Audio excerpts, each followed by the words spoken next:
तो मैं क्यों कहूं मैं इजराइल के साथ? मैं हर एक कमजोर के साथ हूं और मैं फिलिस्तीन के साथ हूं, मैं गारंटी से कहता हूं। आप अटल जी का बयान सुनना, अटल जी फिलिस्तीन के साथ थे, नेहरू जी फिलिस्तीन के साथ थे, इंदिरा गांधी फिलिस्तीन के साथ थी। और आज की सरकार अपने निजी संबंधों को बचाए रखने के लिए अपने देश की फॉरेन पॉलिसी खराब कर रहे हो। चाइना का मुकाबला करो अगर तुम में दम है प्रधानमंत्री जी, हम आपके साथ खड़े हैं। चलो चाइना की तरफ आगे बढ़ो, चलो कूच करो, हम देखेंगे आप में कितना दम है। आज से पहले गोली हम खाएंगे, ये देश हमारा है, इस मुल्क के लिए शहादत हम सहेंगे। लेकिन अगर आप देश से गद्दारी करोगे तो ये होने नहीं देंगे, हम इस बात को याद रखना। पूरी भीम आर्मी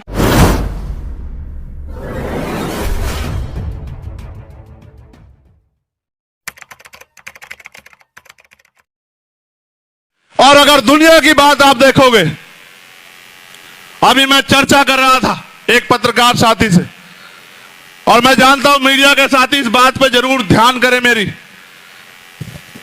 जैसे हमारे देश के प्रधानमंत्री जी को इजराइल दिखाई दिया, उनको मणिपुर दिखाई नहीं देता। और मणिपुर छोड़िए, पूरे देश में जो कमजोर वर्गों पर हिंसा हो रही है वो दिखाई नहीं देती उनको। सरकारी कर्मचारी बड़ा आंदोलन कर रहे थे दिल्ली में कि हमें पेंशन दो, नौजवान सड़कों पे है, रोजगार नहीं है, महंगाई बेरोजगारी ने कमर तोड़ दी है, कोई कहने वाला नहीं है। और आज सरकार कह रही है कि हम इजराइल के साथ। आप ये जानते हो, अगर आपने इतिहास पढ़ा, और मेरा जमीर इस बात की गवाही देता है कि हमें हमेशा कमजोरों के साथ खड़ा होना चाहिए, अपने हक की लड़ाई लड़ने वालों के साथ खड़ा होना चाहिए।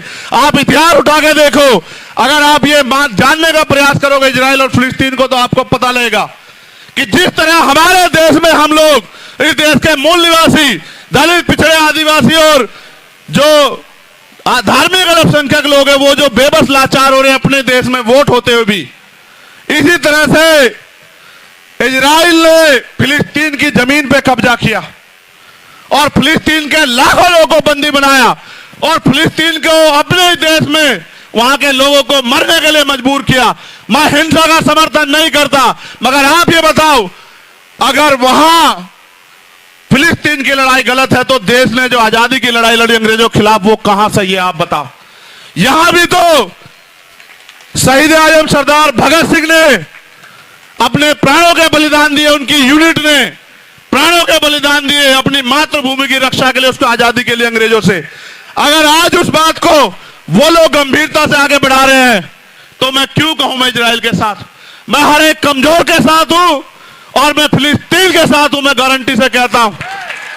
क्योंकि अगर किसी का हक छिनेगा वो चुप नहीं बैठेगा, सरकार को जवाब देना पड़ेगा कि सरकार अपने निजी स्वार्थों के चक्कर में विदेश पॉलिसी खराब ना करे। आप अटल जी का बयान सुनना, अटल जी फिलिस्तीन के साथ थे, नेहरू जी फिलिस्तीन के साथ थे, इंदिरा गांधी फिलिस्तीन के साथ थी। और आज की सरकार इजराइल से, वो उनकी जांच एजेंसी है जिससे हमारे नेताओं के अकाउंट खंगलवाने हैं, उनके फोनों में क्या है ये दिखवाना है, उनकी इंक्वायरी करवानी है। अपने निजी संबंधों को बचाए रखने के लिए अपने देश की फॉरेन पॉलिसी खराब कर रहे हो। चाइना का मुकाबला करो अगर तुम में दम है प्रधानमंत्री जी, हम आपके साथ खड़े हैं। चलो चाइना की तरफ आगे बढ़ो, चलो कूच करो, हम देखेंगे आप में कितना दम है। आज से पहले गोली हम खाएंगे, ये देश हमारा है, इस मुल्क के लिए शहादत हम सहेंगे। लेकिन अगर आप देश से गद्दारी करोगे तो ये होने नहीं देंगे, हम इस बात को याद रखना। पूरी भीम आर्मी, पूरी आज समाज पार्टी शोषितों, वंचितों, मजलूमों के साथ खड़ी है। और आप इतिहास जानते हैं।